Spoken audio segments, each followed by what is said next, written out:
Rayagada 24/7/2025 BJD पूर्वतन राज्यसभा सांसद तथा जिला बीजेडी सभापति एन भास्कर राव 73तम जन्मदिवस रे रायगड़ा सदर महकुमा स्थित विजु जनता दल कार्यालय जिला BJD APJ Abdul Kalam foundation मिलित सहयोगी एक स्वेच्छाकृत रक्तदान शिविर अनुष्ठित होइछि।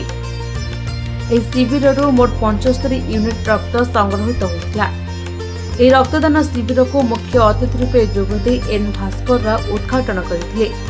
रायगड़ा रक्त भंडार डाक्तर गौतम पट्टनायक, सरोजकांत आचार्य, बी किशोर कुमार, उमाकांत मिश्र, शंकर ताड़ंगी और चिन्मय परीक्षा प्रमुख जोगदे रक्त संग्रह करथिले।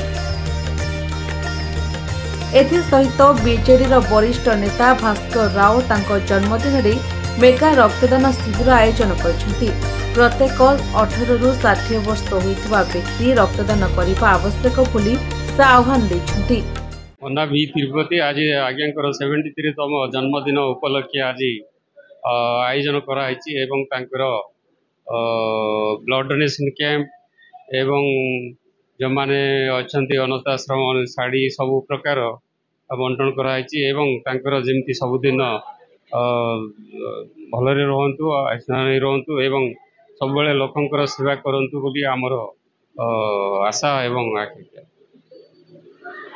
आपाखे 70 खंड हो गलानी जहाँ हम चलो प्रति वर्ष यहाँ चली आगामी भी चलो।